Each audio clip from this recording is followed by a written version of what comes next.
but I... Yeah. Okay.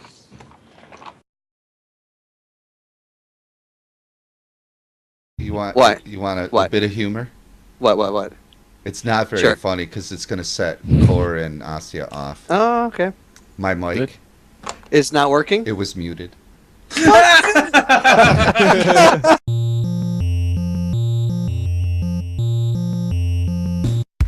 So with my mic on, I will say, welcome to episode 2.1.2.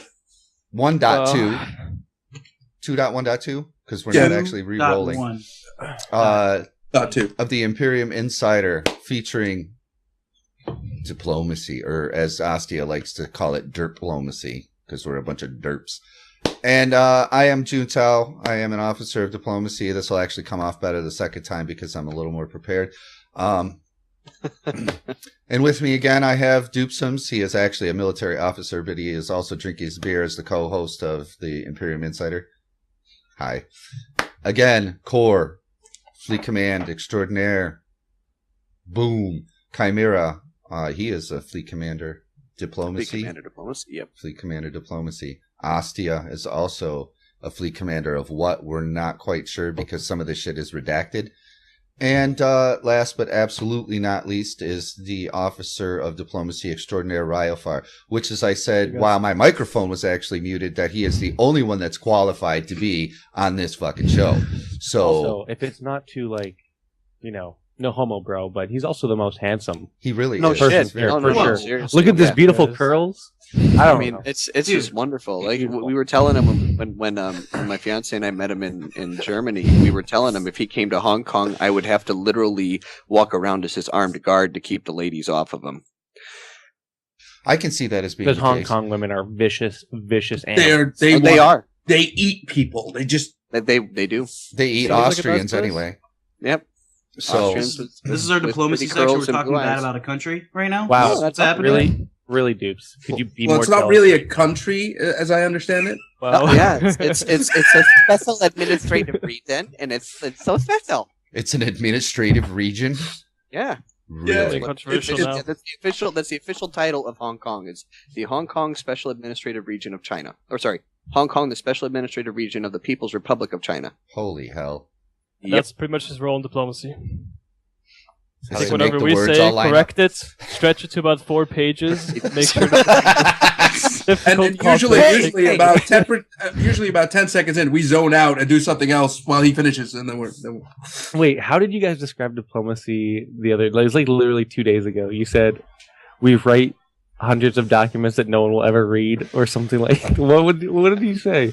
I it's can't covering remember. our bases. We just want to make sure that every single one of those lines covers a single incident that might occur at some point in the next 10 years of this game. What it is it's our job to write loads of words that will cover our asses if we decide to raffle stomp somebody for breaking one sentence.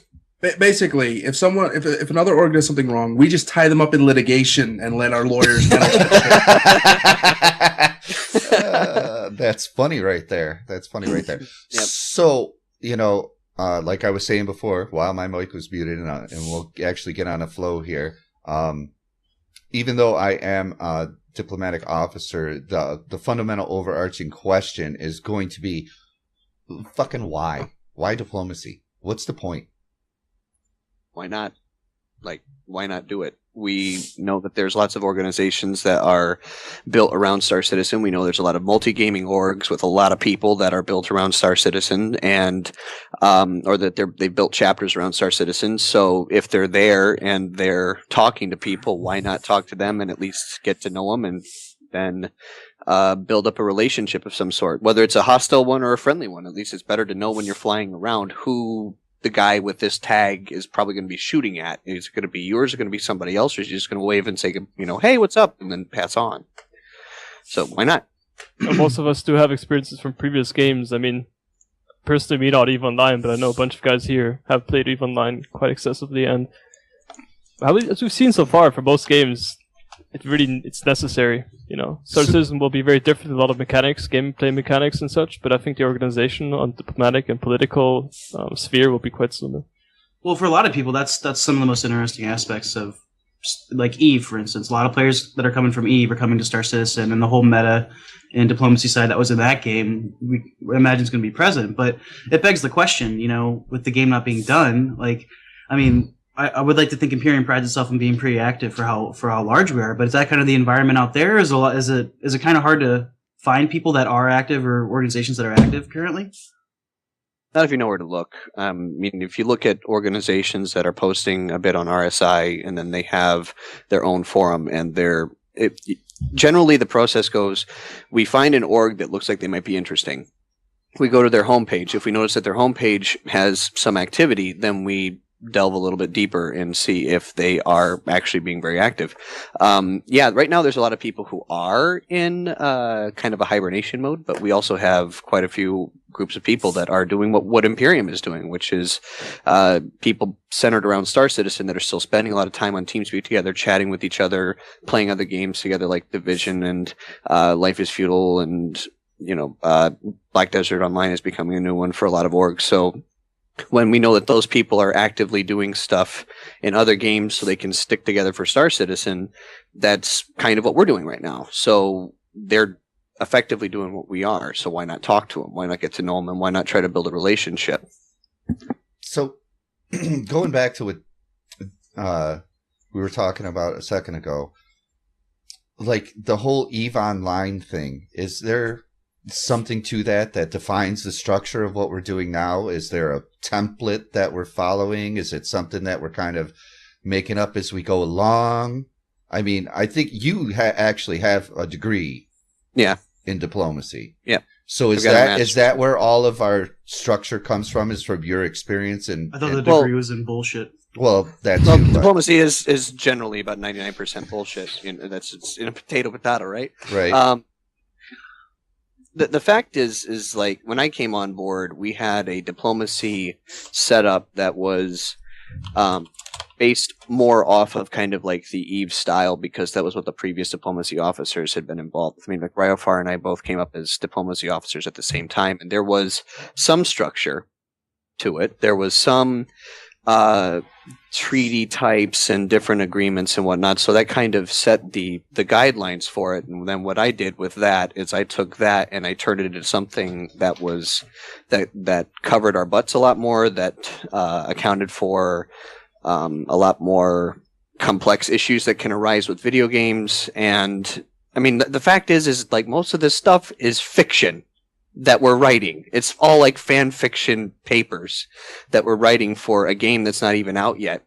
And it basically is as binding as the organization that we're writing it with is willing to do. So like it's kind of based on that aspect of EVE Online. That's kind of how EVE worked, is you did have some organizations that did get into super detailed documentary stuff, but then you had just the basic gentleman agreement type of thing where somebody said something and typed it out and screenshotted it and said, okay, well, us as this organization, or this corp, we're not going to fight you guys for a while. And it's like, okay, cool, we won't fight you guys. They screenshotted it. It was very simple, which we might end up doing something like that once the game comes out. But right now, the diplomacy metagame is more centered around trying to formalize agreements. And, our treaties are fairly robust and complex looking, but there are other organizations out there that have stuff that make ours look like some teeny tiny little 4 or 5 pieces of paper, and they've got a document that's this thick. Is that right? Yeah. Really? Yep. Surprising. I figured ours is pretty detailed. It is, but it is. There's always more out there. Yep. You have some people that do some really crazy, stupid stuff. So is that just fluff on their end, or is that stuff that is necessary in the future? Well, it's all, from what I've seen, it's mostly been fluff. It's been like, instead of taking an article or a section and putting it into the most clear and succinct language possible, they do kind of what I do sometimes, where I'll take a sentence that somebody wants and turn it into 4 paragraphs, right? So they basically have done that with they have an entire section that could be 2 sentences and it mean one thing, and they're instead writing an entire page that says the exact same thing. A lot of role playing as well, usually. Yep. A lot of organizations don't separate as clearly as we do. I mean, we do have a few roleplay elements, I guess, in our contracts, treaties. Let's say the date, for instance, date of signing would be something like 2900, etc. And everything else that was pretty objective, and we try to keep all that fluff out of there. Because it would be also in real life, honestly. I mean, if anyone sets up a treaty, you wouldn't put all that stuff inside of it. No, you do all the official things, and, well, to us, those official things, which don't exist in the game, would be fluff. Yep. So, as far as, like, fleet command goes surrounding these predefined treaties, then, is it a group effort, or is it pretty much Chimera drafts it, and do they even look at it? Do you need approval for them, or have you been given like free reign to just kind of do your thing? Well, for the most part, I'm acting my job on behalf of the rest of Fleet Command. But if we have a big, like something that's big, like say an alliance or a multilateral agreement, like with what's going on with PACT, either I will consult with my fellow fleet commanders about our particular courses of action, or we'll actually have like a decide whether or not we want to sign on to a particular agreement. So as an example, I think it was maybe 3 days ago, I was talking with Ostian Core about some developments that were going on with PACT, and I was saying, hey, I'm thinking about putting forward this particular initiative, this particular idea. Do you guys have any issue with that? And like, nope, go ahead. So it's the same as we handle all the divisions in Imperium. We as fleet commanders use each other as sounding boards and decide, in our own interpretations, what the big picture is going to be.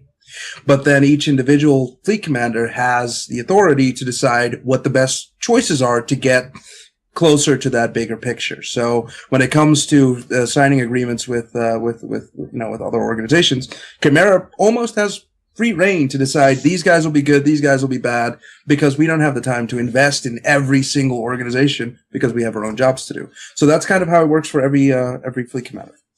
It even goes down the hierarchy, I'd say, because depending on the priority of the treaty or the effects it will have on the whole organization, a simple diplomat could also do an NAP with minimum input, even from us officers. And then something that's a bit more involved, something that requires custom articles in treaties and such, I'd talk to Chimera as well, and I'd talk to Junta as well, because these things we can settle at that level already. And then if Chimera feels like it should be put up to Fleet Command, obviously it will. But so it really depends on how big it is, yeah. Like NAP. How about we tell people who don't know what an NAP is? This is an NAP. Yeah. An NAP is basically the most basic treaty we could have of an organization. What does it stand for? An NAP is a non-aggression pact. It's essentially just, I won't attack you, you won't attack me. It stands as long as it stands, whatever we decide the time span will be.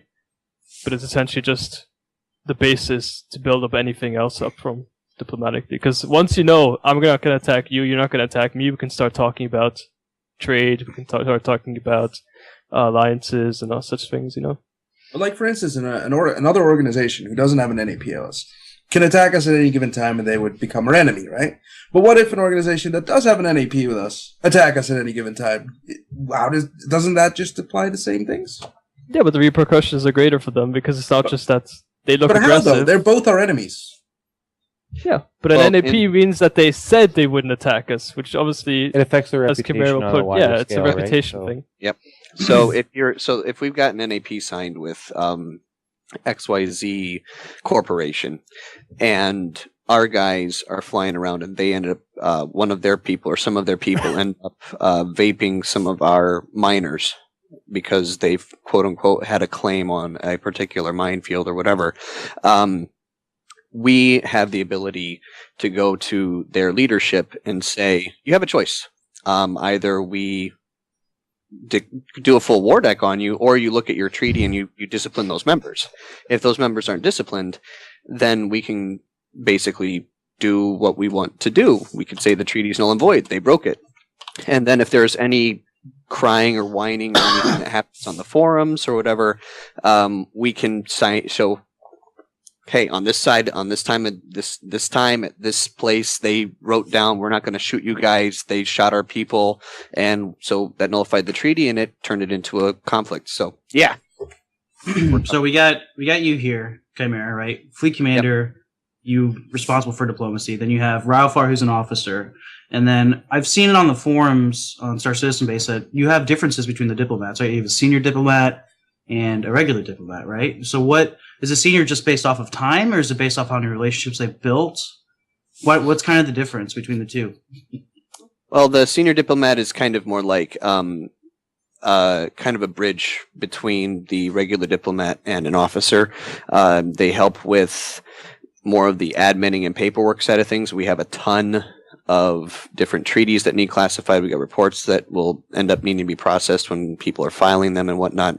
And the regular diplomats, they're the ones that are kind of the foot soldiers. They're out going into the team speaks of their assigned organizations, getting on their forums, talking with people, getting to know people. And when they file the reports, depending on how busy things can be with the officers, they may take up the slack on the paperwork side of things.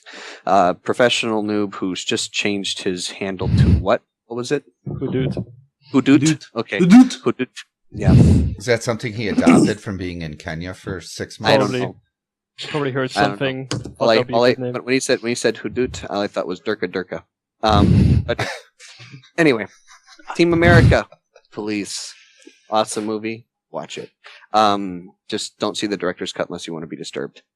So the professional noob would process a lot of the paperwork and stuff that we had come in, a lot of the reports. He would file any inactive organizations, or if an organization disbanded, and we got the notification for it, he would move their thread into an archive. So he's kind of like a help with the administrative side of things. But as far as authority to negotiate different levels of treaties, he still has the same treaty negotiation power as a regular diplomat. And if there's anything above, like a non-aggression pact, it has to go through an officer or myself. Does that everybody? Does that like fall into like almost the specialist category that we've? It's created? yeah. But in theory, all diplomacy guys are specialists, kind of like how all HR guys are specialists. But because of the special nature of how diplomacy works, and the type of paperwork and the level of sensitivity that we need to have, the level of clearances we need to have, we kind of have that in between range for somebody who is maybe they could be an officer, but they don't have the time, or they don't want to be an officer, but they're willing to help out with the processing of paperwork and such. Then they could be a senior diplomat. We trust their input enough that we actually let them comment on a lot of things too. Mm-hmm. Yep. So then basically the command flow, right? So Chimera, one of your main purposes then is to manage all the Diplo officers, and the officers then manage all the senior diplomats, and then the senior diplomats kind of help manage the foot soldiers of the regular diplomats, or the officers do both. The officers do both. It's just more that the senior diplomat has more of. Again, it's like a higher clearance level, so they're able to access the archive area, but they're not in a command situation. So and all levels of diplomacy have their own personal relationships that they stay up to date on and maintain. Yep. So I'd like to go back to the discussion about you have an NAP with X organization, and X organization has members that are douchebags, and those douchebags go ahead and wipe out a fleet of Imperium miners, and now we have a potential conflict. Where does that go? Where does that go to, like in Intel, or does that go to how is that like panned out across the fleet? Do we just automatically arbitrarily say, all right, you're fucked? Well, do you want to take this one, Ryo, for a little bit? Or I don't think there's a clear way we can describe this at the moment, especially because we don't know anything about the game mechanics yet. So there's a lot of things that we don't know yet about how people are set in the game to be either, green or blue, neutral, allies, that kind of thing. So we don't know exactly how things might be affected. We don't know how the UEE might get involved in such incidences either.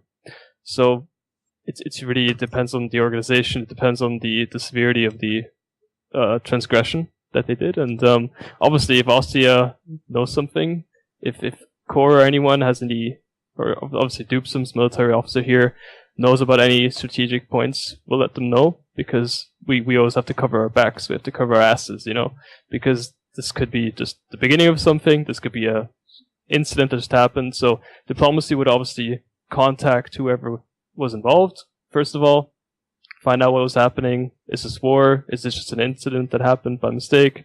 Are these people that the organization themselves have to deal with, or, their HR team, that kind of thing? Just tons of questions that are blown out there, first of all, when something like that happens, and we just have to go for each one of them, I guess. I think the game plan going forward, though, is any updates to any relations would generally always be updated on the portal, right? And that, hopefully that functionality would expand over time. That's correct.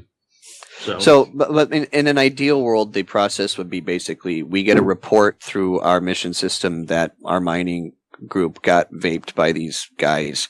And so we would look and see if we have an agreement. If we have an agreement, then we go to their leadership and we're like, hey, this, the diplomacy people, and it would probably be myself because of the severity of the situation, probably bring along one of the officers based off the time zone, either Juntao or Ryofar.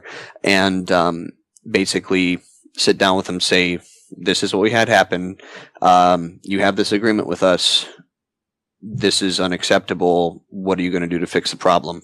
And if they don't come back with something that we are amicable to, we try to negotiate. If they don't come back with something that we're amicable to, we will nullify the non-aggression pact. We might even do a full-on war deck against them. But you can't. When you have organizations, you can't try to punish an entire group of people for the actions of a few stupid idiots. Otherwise, everybody would be shooting at each other all the time. So we try to show that we're reasonable, that we are trying to be the bigger person, because we are most of the time, and just kind of go, hey, we'll give you guys a chance to explain yourselves, and if it's not up to our satisfaction, then we might have a little bit of... But the first course of action would be to try to find a political solution if there is already a pre-existing arrangement between the two organizations. I got you. It isn't like we're just going to be like, that's it, it's on. Well, again, this is a perfect Where's world my scenario. Weed? Yeah, right. That's a perfect world scenario. I mean, if it ends up being that the way that the game dynamics work out and the way that the in-game systems work out to where if they break, it ends up being, it's better to just kind of go, okay, they broke our agreement, bam, they're all red flagged. Then that's what we'll adapt to. But right now, we don't have the game dynamics in place to know how that's going to work. So how do you feel that the delay in Orgs 2.0, Orgs 2.1, whatever, has negatively affected our ability to move forward in some of these theory crafting? The problem is everybody has their own different ways of wanting to set up their organizations based off of Orgs 2.0 and Orgs 1.5. So you have some organizations that are like, we're going to have this big umbrella corporation, and then all of the different divisions will have their own organizational pages. And then if they have something like a squadron or whatever, then those would even have their own. So they'd end up being joined together using different org pages. Whereas then you have places like Imperium, Tactical Advance, where they are one big org. Everybody has the same organization tag, and there is all the differentiating happens on external forums. So Orgs 2.0 kind of has delayed the ability for us to be able to have a relationship tie on the RSI forum that's not... Wow. I'm sorry, I've just been distracted by a little poop machine. poop machine. Yeah. Anyway. So we don't have the ability to show that we are in an alliance with somebody without having to do the affiliations thing, but the affiliations thing skews numbers, right? So it's kind of hard to track by just looking at the website who is in a relationship with whom on the different levels of, say, alliances or whatever. But the thing that Org 2.0 has done the most has hurt our ability to analyze the way that different organizations plan on structuring themselves in the game. It doesn't really hurt us on the diplomatic side as much as just more on the analysis side. And we've kind of circumvented that a little bit by the utilization of the Imperium portal or SCB portal or whatever we're. So. Yep. And that's what we end up pointing people to. Like if we get a question I get a question from PACT, new PACT members, especially like if a new organization is brought into PACT, they ask us, hey, so who do you have agreements with? And I go, look at our portal, and then they get the list. and it Yeah, I saves a got lot. mentioned as well. I mean, we've been functioning diplomatically before Orcs 1.0 was even a thing. So, we're used to just talking to people, we're used to using their TeamSpeaks, their forums, and in the end, when you talk to someone, you find out exactly what they want to do anyway, and you don't really need the forums, the RSI forums, really. It's much more of an overview, or basically a contact list. That's what the RSI forums are currently. Yep. That's all they can do. So the way you described the way that other organizations are handling their structure like that, that sounds to me more like what we would call an alliance. Like a parent org with a bunch of sub-orgs, with a bunch of sub-units, with a bunch of sub-squadrons, making this giant pyramid thing. Yeah, it would be more like if you had a multiple alliance that was an alliance type of deal. But the kind of the premise is, from our paradigm, it would be like if PACT was the parent alliance and PACT could tell everybody in an alliance what to do, then PACT would be at the top. Underneath that, you would have Imperium, and you'd have Sun, and you'd have the different organizations in PACT, Tactical Advance, and whatnot. And then they would have their own division sets, and then they would have any subdivision sets. We would see that as how an alliance would be set up. But there are organizations like one Cosmic Ventures is a organization that acts as a conglomerate, an umbrella conglomerate, that will cover multiple different, more quasi-independent orgs underneath its main umbrella, but everybody is supposed to listen to the leadership of the Cosmic Ventures umbrella conglomerate organization leadership group, whatever. So and again, sorry, continue.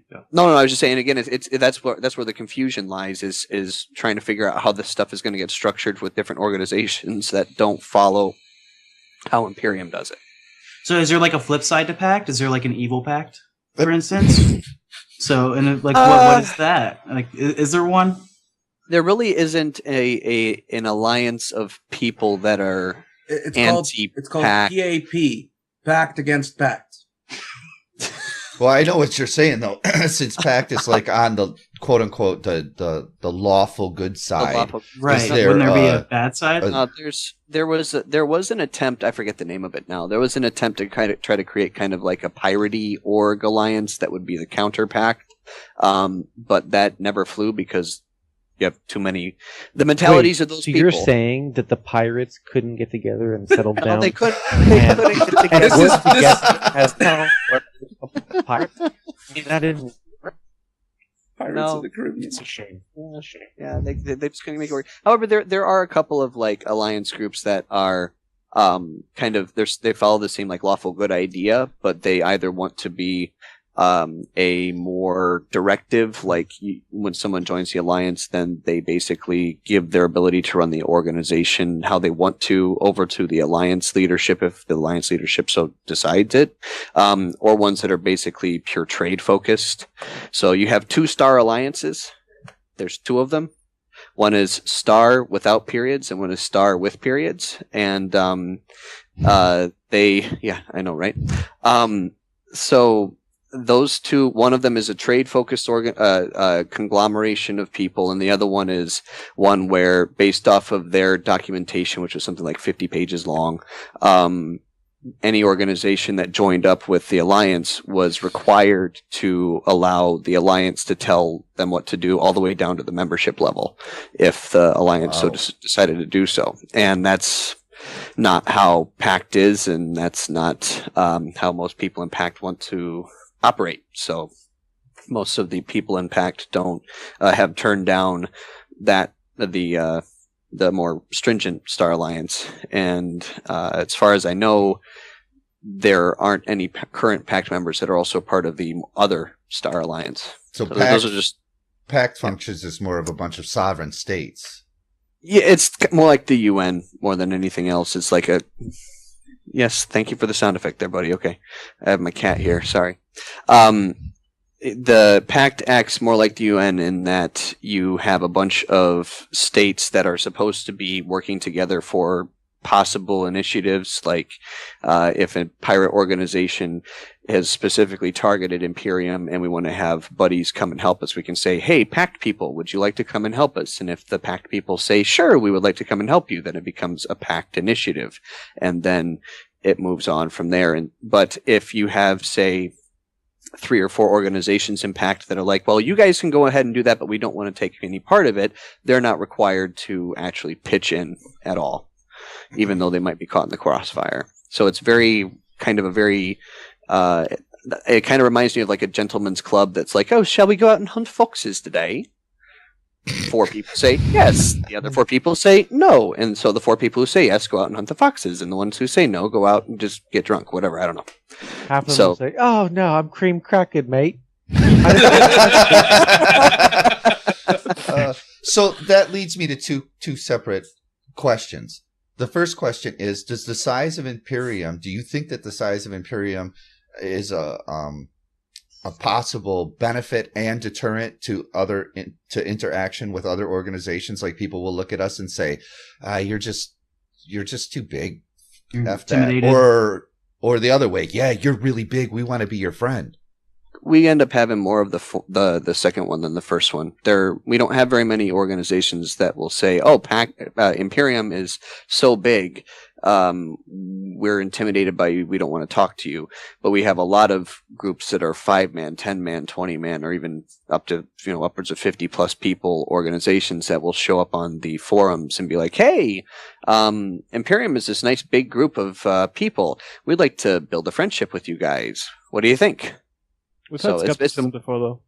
I mean, I've experienced a few times organizations have been skeptical of the way we actually function, which, I mean, we talk about groups that are maybe 200 people, and we've got maybe, 4,000 now. And obviously, to them, it seems unrealistic that we could even be functioning. Usually that doesn't take very long to convince them, though. I mean, we've got an HR department, we've got all these things sorted, it works fluently, and of course, every organization has a few issues every now and then, but we're doing quite fine. I mean, we're doing really good for the size we have. I think it's fantastic. And we've been around a very long time, and we've stayed at the size for a very long time. So whenever the question comes up of, well, how are you guys able to function when you have so many people? We go, well, we've been around for 3 years. We still have one of the biggest organizations out there. So we obviously know what we're doing, and we have people who are dedicated to not only making the org good, but also staying in for the long haul. Yep. So that actually leads into a couple points, but I'll hit on the other question that I had was, does Imperium size within PACT dictate a certain role that we're going to need to play in that initiative? Like, if there's, because obviously PACT isn't all 4,000 member orgs, right? And there's a couple really large orgs there. But then when the smaller orgs get picked on, then do you see Imperium as having to kind of play, I don't really want to say it like this, but I don't know how else to phrase it, is play the United States and go in and bomb the shit out of a country or an organization and say, you can't fuck with our friends? Well, that's in theory, based off of the way that everything has been written out and whatnot.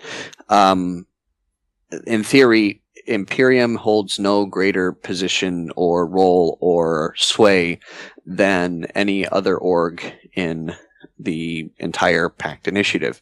That having been said, pretty much everyone knows that if Imperium wants to do something, we can do it most likely by ourselves without asking for help from PACT. But the reverse isn't true for most of the organizations there. So we can be kind of considered as almost like a benevolent benefactor type of position if we so choose to be. But it's specifically stated in the documentation for the Alliance that you're not, that if any organization goes out and tries to cause issues and then come back to PACT and then basically start a war off with somebody that pisses them off, but then tries to go, okay, well, because we're a part of PACT, we're going to call an Imperium to save our asses or whatever, that's not going to fly. So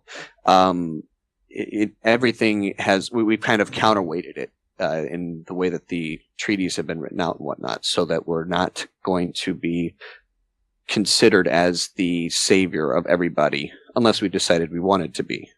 I see. So, and then with that being that there's PACT is almost like an alliance, then within the organizations that are involved in PACT, does Imperium have separate treaties that are on an individual basis with those particular organizations? Yep, there are some that we do. And they could be whatever. They could be non-aggression. They could be trade. They could be military support. They could be anything, right? Yep, that's correct. We have, but most of them don't go into the trade or anything like that now. Yeah, no it's more been the mechanics for combat. So we have a mutual defense agreement, which is a guarantee that basically if one organization attacks our friend, that we will come to help them, and vice versa. We have that arrangement with Tactical Advance and with Quasar, which is a Russian organization. But we only have the basic pact level arrangement, which is basically like a non-aggression pact, and with the option to do a joint operation against somebody. That's basically what pact is right now. So it's not really anything more strong than that, which is why we built the better arrangement with Tactical Advance and with Quasar. And we've been approached by other organizations, and we're kind of negotiating with a couple of the other organizations for something a bit stronger than what PACT actually has. But we don't require it. We don't go in and say, hey, we're the biggest one in PACT, so you have to do what we say, otherwise we're going to pull out type of thing. We don't do something like that at all, and try to force people to join up with us. I kind of want to turn this into a different direction, but like more on the fun side of diplomacy. Quite frankly, like falling asleep listening to you fucks. But I'm sure everybody. No, I'm just kidding. But I know Ryo, like, and like, I think you had an experience recently, relatively recently, but a lot of times like these SitCon events and these gaming conventions, a lot of times can be a great platform for diplomacy, where you actually meet a lot of people that are from organizations in person. And I think I think you actually like recently like had a beer, steak dinner, or something with a ton of people. It's gonna happen soon. Yeah, I mean local groups, and I think most places have them. I told you this is something we have to do individually now. I'm going to help you out though if you want to. But Gamescom was, for instance, a place where we always had a great time.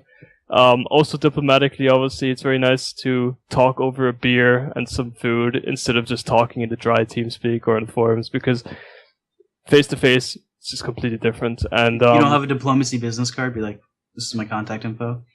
They know what I look like. There's not that many people usually. And I got my T-shirt, and next year probably have a Diplo T-shirt as well for Gamescom. Now, do those conversations like just form naturally when you're in those environments? Do people like want to talk to you because they know you're from Imperium? I mean, yeah. First of all, that. Second of all, a lot of times when you talk to people, because you do keep regular contact, because even as an officer in diplomacy, I got my organization to talk to. Like every other diplomat in diplomacy. I have organizations I'm assigned to, I have organizations I've got contact with, and because I'm European time zone based, Central European, I generally take more European organizations, the same as Jontel takes more American based US time zone organizations. I know a lot of people in Europe, so when I tell them, hey, are you coming to Gamescom? Are you coming to this kind of event? Most of them will probably have a few people there I can meet up with. So that's always very nice, I gotta say. I imagine it would form a strong bond too. I mean, meeting with them in person, there's a much bigger trust that is gained from that than just on a forum post or TeamSpeak. Well, on the flip side of that, have you gone to a gaming convention based around Star Citizen where people were like, Imperium, really? No, honestly, no. Not yet. Maybe behind our backs, but not in front of us. Not in front of you. No. we did have a minor interesting situation happen. I think it was with Gamescom, and where in a bar after Gamescom was over, CitizenCon. That's right. It was just CitizenCon. Supposedly, someone from one org heard something that someone from Imperium had said about another org, and then that. I mean, it was seriously like little kids. So the leadership of the organization that had supposedly had something silly said about it got in touch with me. It was like, hey, did your guys say this about our guys? And I was like, well, let me check. Let me do some checking. Found out, no, it was just somebody being an asshole. That was just pretty much all it was. And that's the fun part of diplomacy, right? Oh, yeah, that's right? the fun part. Yeah, that's the fun part. That's better than writing documents. I know shit, man. Oof. Well, Yeah. and I guess that's great, because a lot of times if you have those relationships built, those relationships, you'll talk to one another as leadership, and like if a member is maybe causing a ton of distress in their organization, they leave and maybe they apply for Imperium, they'll let you guys know, right? And be like, hey, this guy, just gotta watch out for this guy, or vice versa, or on the positive side. Yeah, I mean, these are people that I've known, and even closely, some of them, if you talk to people multiple times a week, I mean, I'm just looking at you guys here right now, you get to know them quite well. And there's some organizations I've been dealing with for almost 2.5 years now. So you get to know these people quite well as a person too. And you trust each other, and you do share information. So it's, if we have a really problematic person that leaves Imperium and joins one of our friends, then we're going to let them know, because it's just going to cause them issues too.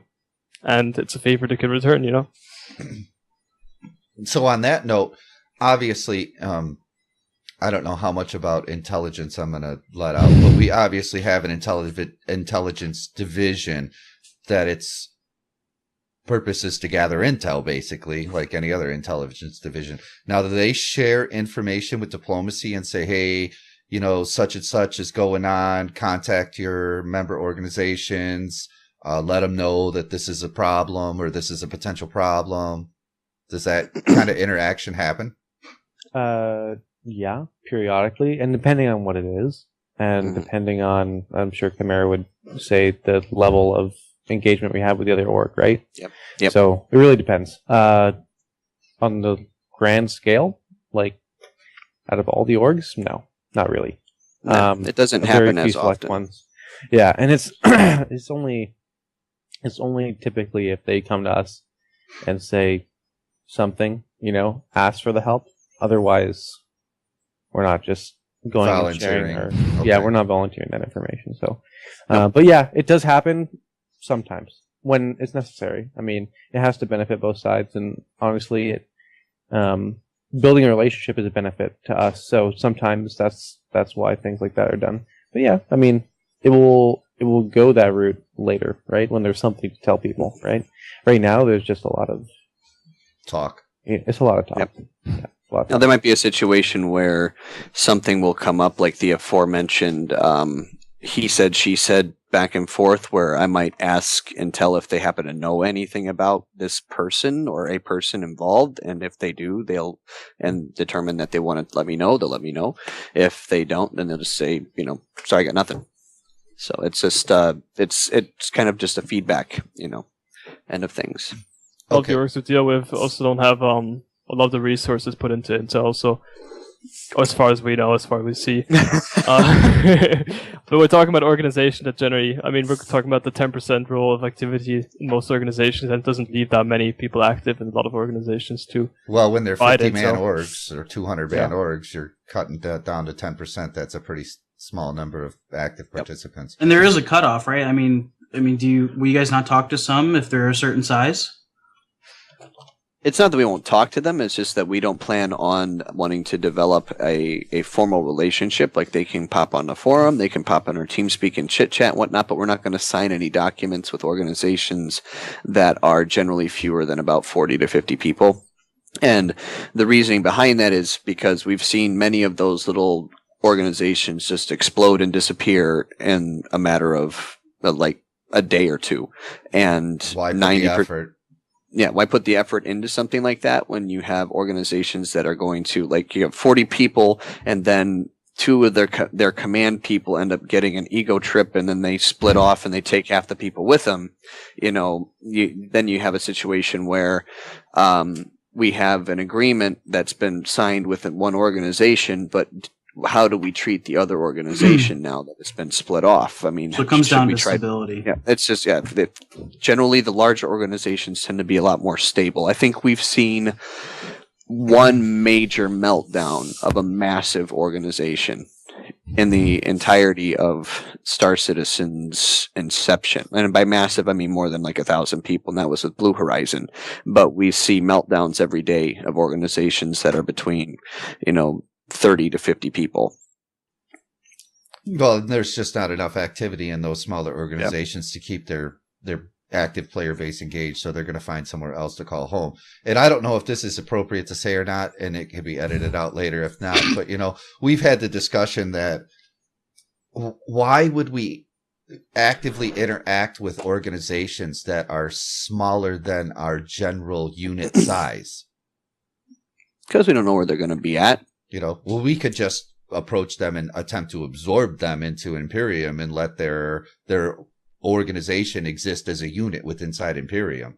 I don't know how many people would be receptive to that, but I think it should be the other way around. If they approach us with that goal, then sure. But if we're going out and actively reaching out to try and get them to do it, we're no better than Star, right? We're just basically usurping their entire conglomerate of bullshit. We don't want that, because what you'll do is you'll create animosity, because those people that wanted to be in control will be like, but now we're not in control. We're just and you get that whole thing. Sure. So it's better to just let them come to us than the other way around.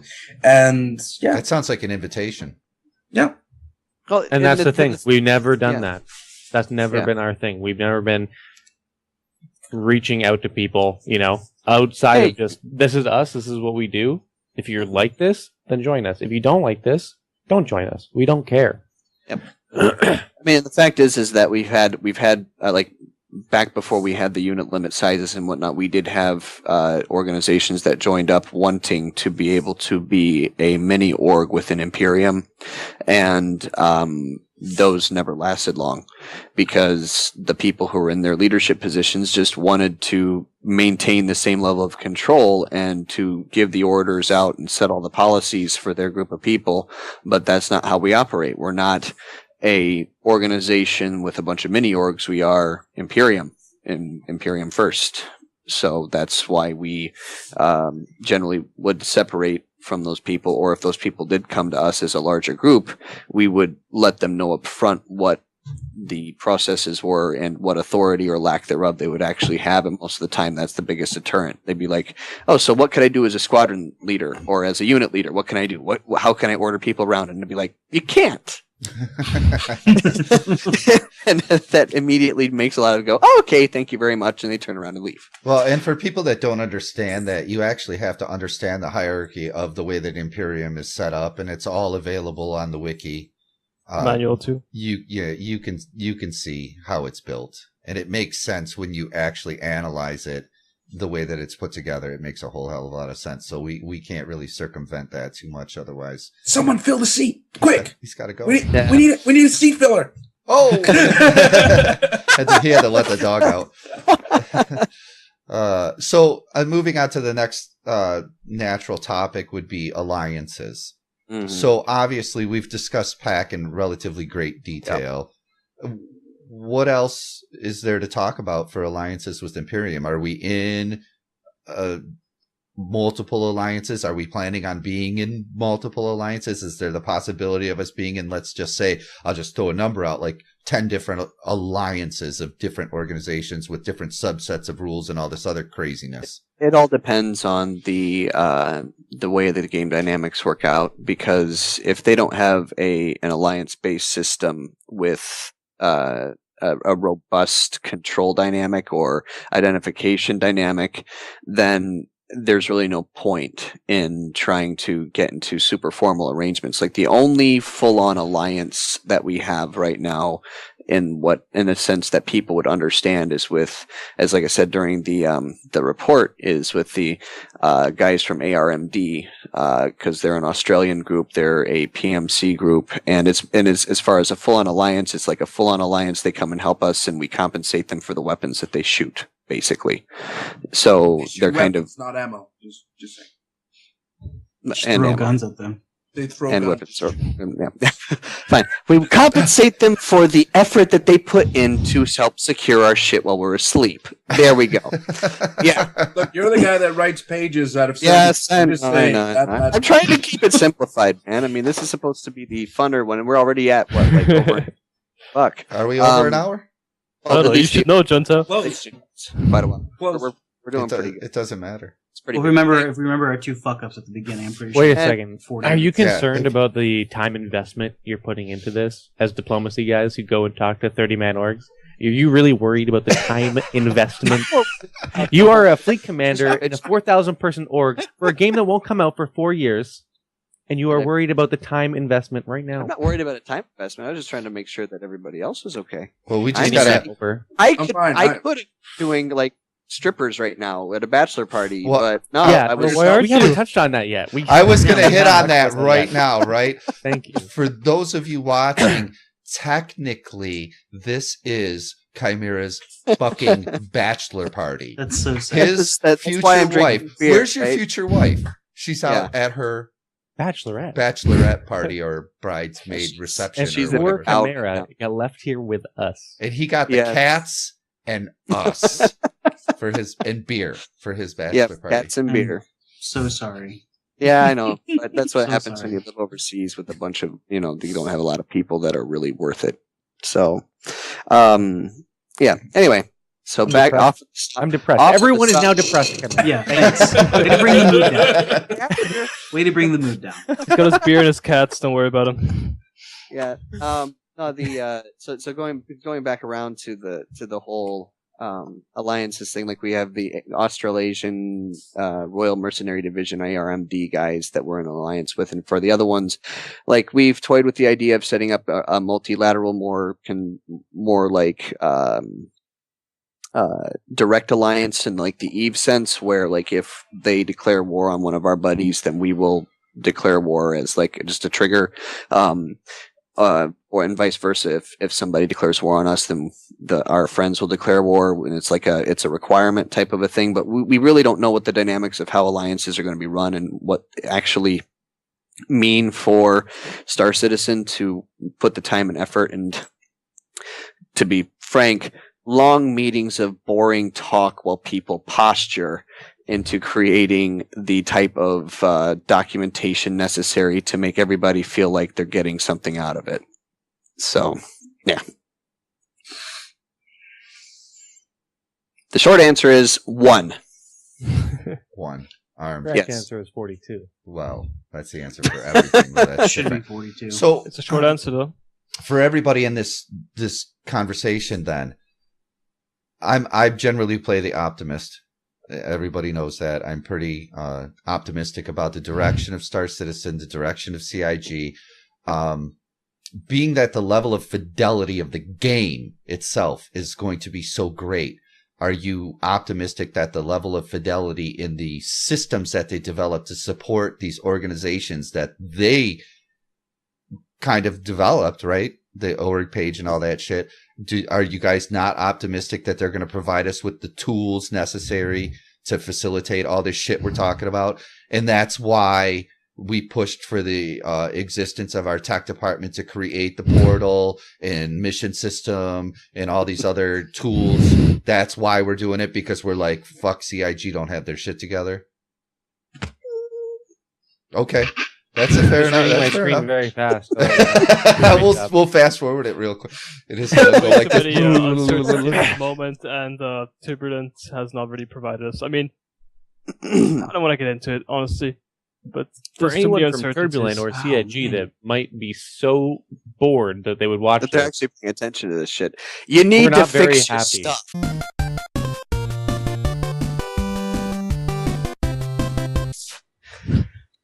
The salt is real in the Skype call right now. No shit. Well, when I you're mean, dealing with an promises- organization of this size and scope, you really need the back end tools to help you Yep. facilitate the shit that needs to get done But on a this daily is basis. the A-Star but you know discussion. what? It's also the fault of the retarded member base that has backed Star Citizen, because they said we want a star map. That's what we want. We don't want. Okay, we're creating organizations and this entire metagame, but you know what we really need? No, would really be the cat's ass if we had a star map. That Not will a change. functional star map. Yeah, just not a star functional- map. It just tells you where the planets are, what will be on the planet, what the planet will do, will all change because it has to be balanced. And they literally just put it out so it would look pretty, and so they could win the website of the month award. The problem with it is Literally, you've got so many Yep. organizations, and leadership only really makes up 1-2% of that. So 90% of the member base Doesn't give a own shit. organizations, doesn't give a shit about that, and they Yeah, just vote that's for true. the fucking star map. They want Well, something dude- that's bright and shiny. Doesn't SIG want to roll out? I imagine the way I always looked at orgs 2.0 and any future iterations on the org system is that a lot of time they're still waiting on some of the other mechanics to get built. Like I think they want to have the economy figured out, so that way they kind of know like how the sharing works between orgs, right? I mean, that's just like one aspect. That's kind of that's how I record, think. The For the orchestrator. record, before they put out the nice little vote about the star map, we were approached by Turbulent to ask for feedback and other shit. So the fact that they've pushed it back because they don't know about systems is bullshit. It literally got sidelined by the star map. And that's the message I got back from CIG support back then and from the Turbulent members that were in contact with us. We gave them the feedback, and then a week later we asked them if they processed the feedback, if they needed more. And they basically told us, no, we're working on the star map now, and just that was the end of it. Well, do you think maybe that the CIG folks approached the more of the larger organizations, and Imperium was like, we're focused, we got our shit together, this is what we're doing, this is what we want to see, this is where we want to go, and there were other organizations that are of our stature, were like, fuck, we don't care, whatever, man, we're here drinking beer, I want a star map to look at. Well, to be fair, when they were doing this, there were no other organizations of our stature. Is that right? This was Yeah. before the time This of was the before- automated bot invitations and all that fun stuff that you see now. Yep. And This so This that predates. was- This is back when Imperium was the largest, and the second largest was maybe 600 people. Oh, really? Yeah, this was back when I think it was actually Tactical Advance was the next largest organization out there. I think it was actually Wolfpack or something like that. I don't. Anyway, pay attention to it doesn't matter. This was almost 2 years and 4 months ago. That's when this was. So to touch on what Ostia said, then you're saying that Imperium does not engage in spam recruiting? We do not. No. Why? Because we don't. So we don't want 10,000 members? it is We're very above that. trashy. It doesn't And I feel take great good. pride in this because I can't wait for everyone to go back to their org and say, you wouldn't believe what the Imperium guys said about our organization. Well, I think what it We were really comes down trashy. to. Well, what it really comes down to is we want people to join our org that are about our org, not people that just join our org to have another avatar in their profile. Well, I could tell you, mean- I didn't participate in EVE. Everybody knows that. But, my big MMO long-term experience was World of Warcraft. And the worst fucking thing on the planet was when you spawned a new character and you ran to the major city, and the first thing that happened is you got hammered with alliance invitations. Over and over and over and want to join my guild, want to sign my charter, blah blah blah, every day, all day, and I'm like, no, man, and it just never stopped.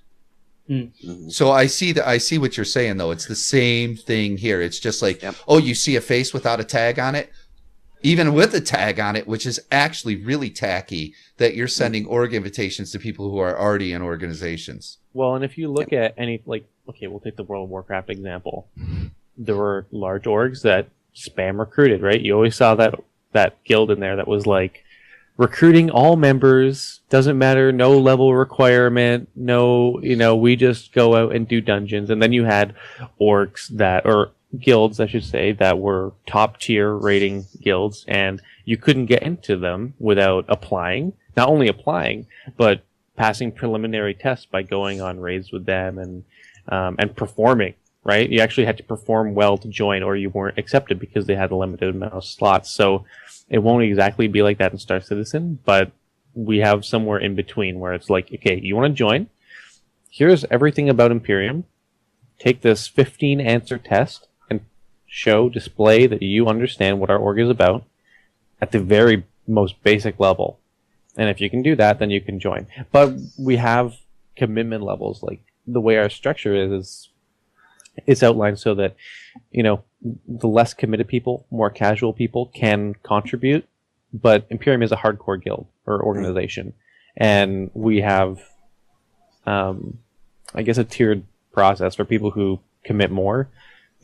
There's clear advantages, right? And that's what we're going for because we're a hardcore organization. Our structure is there so the casuals can participate and help the org. But I mean, That's why we don't recruit. We don't want casuals, generally speaking. That's not what we're looking for. We're not trying to get people to join. We have standards, is what I'm saying. It's not to any other necessary. orgs It's out not there. necessary that we're not looking for casuals. We're not looking for non-committal. So, you can definitely be a casual in our organization. There's absolutely nothing wrong with that. But if you're committed to our organization, that's what we're looking for. We don't want non-committal casuals, and in the same vein, we kind of also don't want non-committal hardcore players because usually they'll care more about themselves than they care about. Well, we've seen that already, so Yeah. Mhm. Yeah. And just to put in context a bit, that they're not focusing so much on Org 2.0 does make sense to a certain point. And this is also a big uncertainty that we have currently. If organizations even give you some sort of benefit, we're just going to cover our asses and obviously go for that. But I mean, we have around, I think, 35,000 organizations currently, Of which 28,000 are... 8,000 are one-man orgs. Yeah. On average, this LindyNet always used to have really good stats on Reddit about this, but on the last one, which is 4 months ago, I think it was an average of 4.4 citizens per organization. And with 35,000 organizations, you can imagine how tiny they are when you have a group like us with 4,000 members. So obviously the vast majority of people, or the people that CRG is catering towards at the moment, are single individual players. And so Which is I'm why, really not hoping for yeah. a lot of love at the moment. Which is why I don't really think the Turbulent is going to do jack shit for us. But Nope. That's why we're doing everything outside of we have invited some of the people from SIG that we have contact with to look at our portal to see some of the things that we've been doing with it, just to kind of let them know about that side of the metagame. But we haven't received any responses back on it, so it's obviously not high on their priority list. They pushed back Org 2.0, what is it, like 25 times or something like that now? well, I guess 2 years and 4 months is when they first Long Poor time.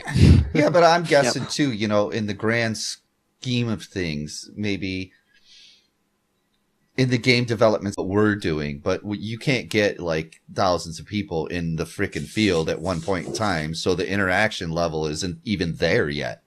Yeah. So I guess it makes sense to that. So hopefully going forward, they'll, once they get something built in the sense of a functional persistent universe where you're traveling system to system and you actually have a need for it, that they'll consider it at that time. And fuck, it might take 7 years. Who knows?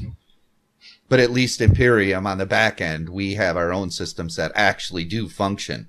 So it's amazing, honestly. I like I said, I usually play the optimist. And when this whole portal mission thing started being discussed, I was not optimistic at all. I was like, this is never gonna fucking work. You guys are hit way over your heads. And it's amazing that the small groups of people that Imperium have that is dedicated to shit like that, they do crazy, amazing shit that I didn't think was possible. Spin up in size. Like to the tech department, man, fuck. You guys are awesome. It's crazy what you guys are doing. Just crazy. So with that, I'm going to touch on another fucking subject that is probably not what Astia wants to hear. But this came up. this came up. No, because Astia is he'll understand. Black Ops. They've done 20 of? No. So Black Ops about. We're obviously, our forums are housed in Star Citizen base, and there's all kinds of fucking ideas that get thrown out on a daily basis. And one of the most recent ones that we had like a very fun discussion with amongst ourselves was the idea of covert Black Ops, organization, metagame, spies, this, that, and the other. I think first of all, it's important to mention we always take suggestions very seriously, and we definitely appreciate it when people bring suggestions forward. Okay, so don't be as a general rule, people have to remember: if everyone is Black Ops, none of you are Black Ops. That's kind of the idea. What do you got, Astia? Redacted. I don't have anything to say about that at all. But I mean, it's happening. You got to right? applaud. You got to applaud the audacity. No, that's not really the word. The fervor. I was thinking of fervor. the willpower. No, it's more like the gumption. No, it's like the. Oh boy. Red-headed stepchild. Tenacity. Chutzpah? Oh my I was god. gonna say what do you call it when you're completely unaware of anything around you? Oblivious, ignorant. Yes, Oblivious and the stuff, right? oblivious ignorance of people who ask questions like that. I think that's just really funny. I mean, the metagame game has been going on for, I don't know, probably since the inception of 2012, basically. Since the game, yeah. since someone uttered the word Star Citizen, there Yeah. were people Yeah. already. So people have been playing it for a very long time. And then I always think it's funny when someone goes on the suggestion forums and, you know what we should have, guys? I've been thinking about this a lot. I've really put a lot of thought into this. I think we should have some sort of meta, Black Ops, undercover sort of Super thing. secret. And it'd be really cool. And I will totally take the lead on that one for you guys. So okay. generous, Thank you for that. They would do all the work for you. You should appreciate that. But But you know- those are just people who skim the information just so they can complete the Imperium test. They don't really know. That's But it also has something to do with what they want is just it's already going on, and if they knew that it was going on, then they wouldn't even bother suggesting it. It's just either people that don't know enough about games or people that are too young that really just I don't know that fall in love with the idea and then try to. I have a little. I'm gonna put this back on diplomacy because in that same post, and I'm sorry if I'm mocking you, sir or madam or whoever you are, but I don't really care. He also said, at what point does diplomacy become spying and information gathering? And I thought it was a very valid question. That's an So interesting point. I would like to put you guys on the spot and ask you, at what point does diplomacy become spying? And I guess I should be the one to answer that possibly as well, but we talk obviously Chimaera, right? Yep. We talk Yep. at a certain level. We share information. I mean, I don't think anyone would not expect that the two fleet commanders from the same organization would share information with each other. But otherwise. it's a very valid question, and I mean, I think there's something to be said for the amount of information that you as diplomats receive while you're out with other orgs. Core went to say something really eagerly. I thought the definition was spies. Spies are covert, and diplomats are just overt spies. I thought that was That's We get about the right, public actually. information. Yeah. The information we get is public, essentially, and that's obviously if we catch up on anything that might be important to intel, it will be passed on. And obviously we have a lot of resources too because we have a bunch of diplomats out there talking to people. So, But again, you can be privy to maybe some information that isn't public just because of the trust and relationships that you build. of course, yeah. Well, and And with that's- that, are there organizations, and this is kind of like, we won't go into detail on this, but are there organizations that would come to you and say, don't tell anybody, but blah, blah, blah? Third organization would come to me and say that. Yeah. I'm going to answer this sort of. There are situations in which we'll receive information that is sensitive information that the player base of another organization may not be privy to. It's leadership to leadership information sharing. And when that happens, we already have established, it's something that we will say to the people who are our friends and whatnot, that we do have an intelligence division group, and if there's information that we seem to gather from stuff, it might get handed off or carried out or carried over or whatever. And so the people who are having the relationships with us and the ones who are telling us this, they already should be aware that the information will be passed on. If they're not, then they're just being willfully ignorant because we have told them before we will share information. But they're with not them. expecting you to go on the forums and make a big long post about all this shit, right? And that's not how this works anyway, But it's something like if somebody goes, "Oh, don't tell anybody," but then I'll look at them and say, I would not look at them. I'd look at their little TeamSpeak button that pops up and say, "You can't tell me something like that and expect me not to tell some people." So I'm not going to go public with it. If an org is airing.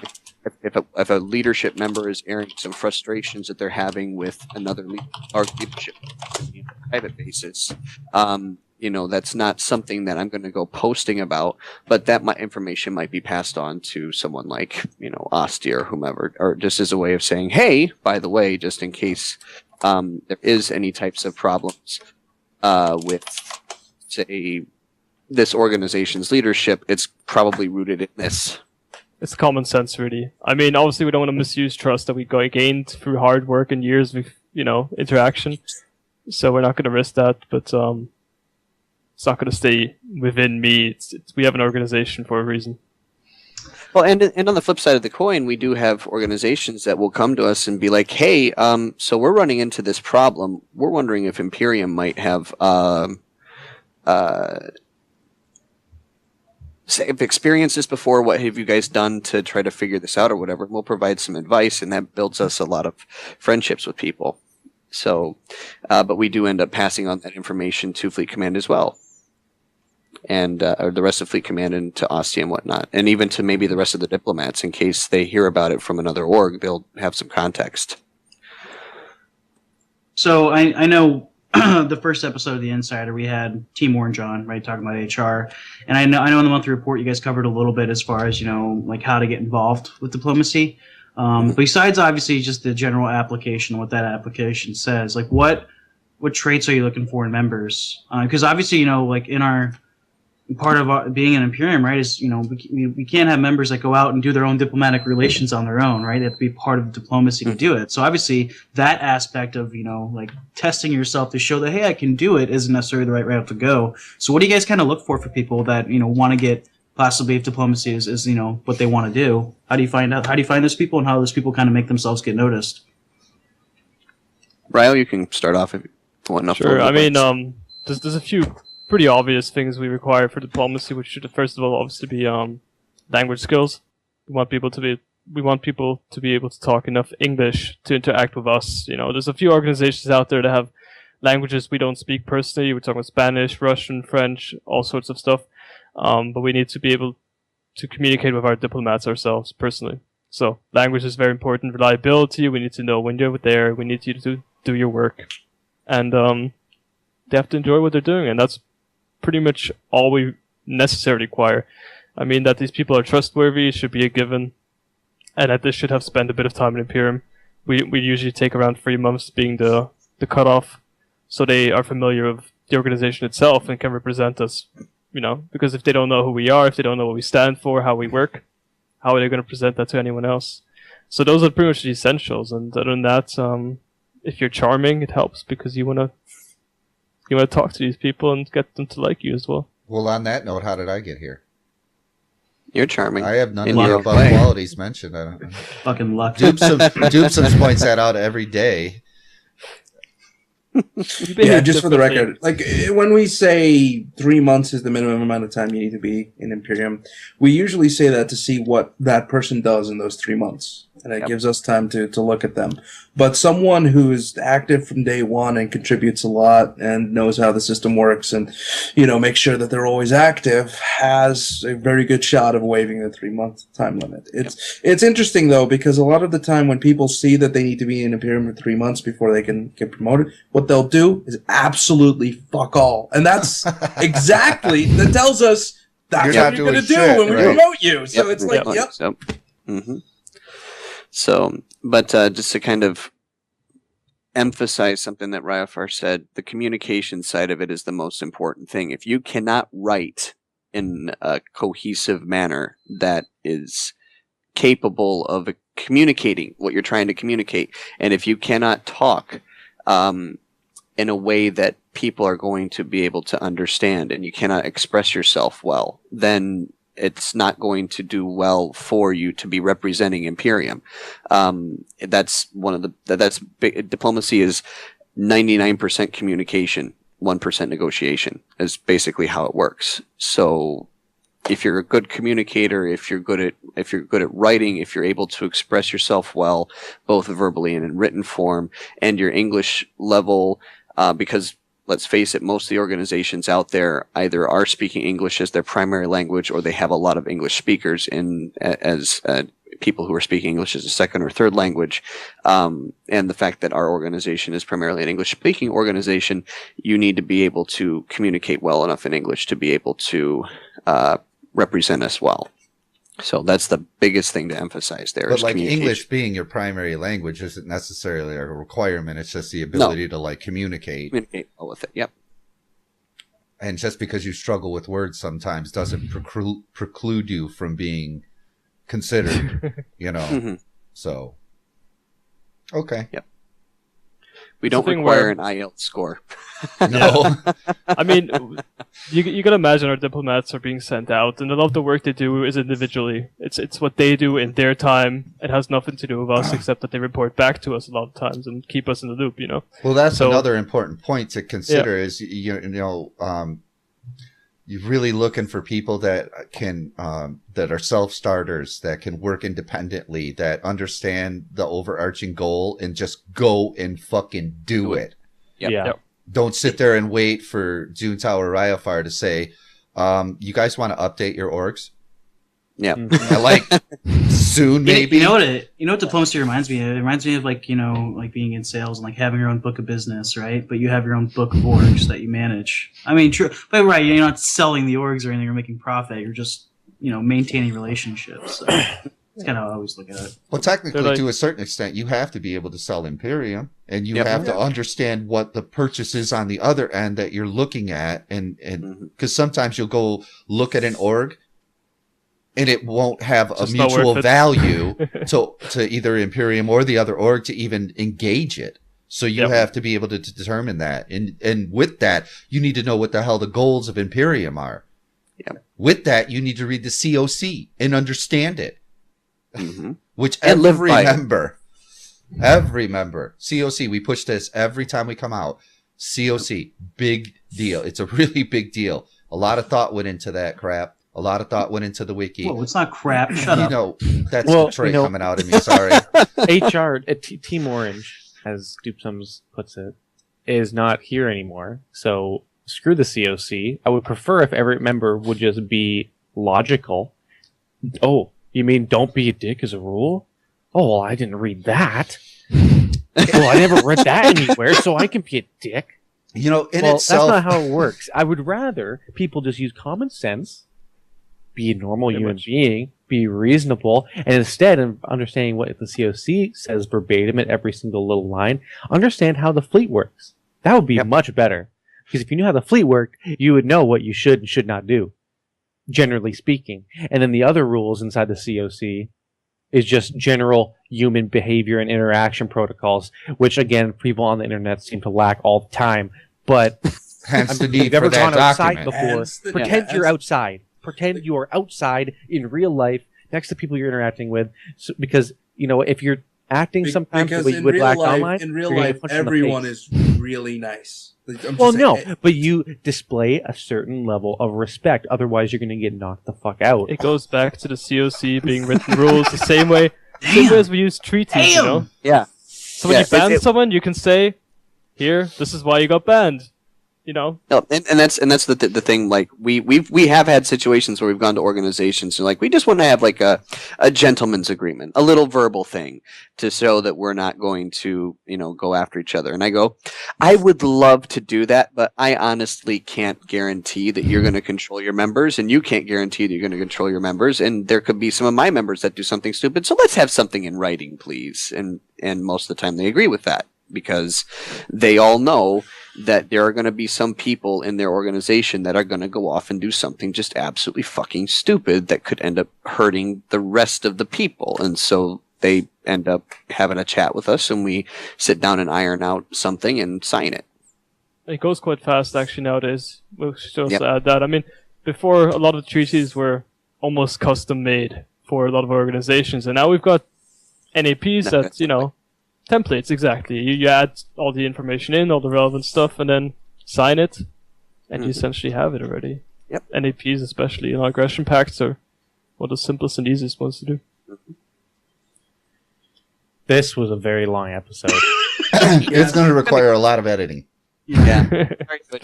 So, We'll be all right. all right. So with that, we'll finish up. We'll wrap this shit up. We'll start and we'll let everybody give closing comments, starting with Astia. Well, at this point, everyone is asleep, so I don't think it fucking matters what we say. Very good. So, fuck you. That's staying in. Core. No, I'm good. I'll do a rep another time. Go on. And Chimera has much to say always. Thanks for the party, guys. It was memorable. Best Congratulations, bachelor man. party ever. Yeah. And Ryofar? Well, you know, if you're still interested in diplomacy after all this. Ryofar us says, know. Ich liebe dich. Let us know. Oh yeah, and importantly, we actually forgot to mention this, but if you see any organization that you feel is interested or any organization that you feel is a potential ally to us, let us know too, you know? I mean, can't do any harm. Yep. Right. Well, we're of limited staff like the rest of them because it just is what it is. So there's no way that we can research 35,000 organizations. So definitely, if you have friends in other orgs, you know, you can let us know that too. And Doopsums, want to say bye? Thank you, Chimera, Ralphar, Ostia, Core, for all being here. Guys, if you like this video, make sure you leave some comments in for any feedback. Make sure you like and subscribe. And let us know about that cream cracker down comment. there. Yeah, please. We have no idea. Like, probably, I imagine we're going to get shit on for the length of this one, but we'll see what happens. It'll get cut out a little bit. It'll be fine. Always remember you can find Imperium has a Twitter, Imperium has a Facebook, Imperium has the forums, and I always forget all the links. The links will be No, in the they're all be description. annotated. They're all in there? way at the Okay. very bottom. So, other than that, yeah, that was a great episode. Yep. Chantal, finish it off. Bye. Absolutely. What's that, Ryo? I just said bye. Bye. Well, you know, thanks. You know, you guys are awesome. We're all friends. You know, so I don't care if the damn recording went 3.5 hours. It's Stop fun trying to to be cool, Ostia. it's fun to hang out, you know, and it's nice to get everybody together like this and just have a human discussion on just nonsense. So it was good. I was fun. appreciate your time. I'm getting there, Ostia. I'm getting there. You will never catch up to me. This show. You will never catch up.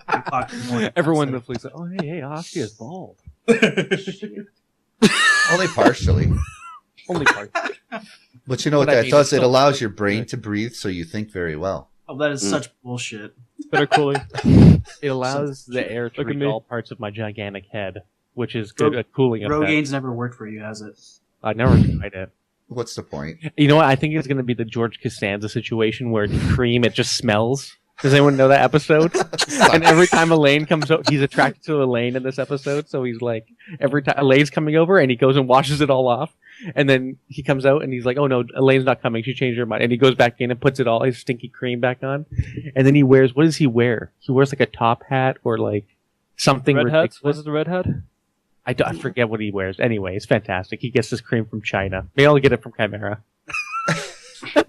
Directly I'm from gonna go Hong get my Kong. bagels. Yeah. All right, is that it? Yeah, I'll stop Yeah. recording. Alright.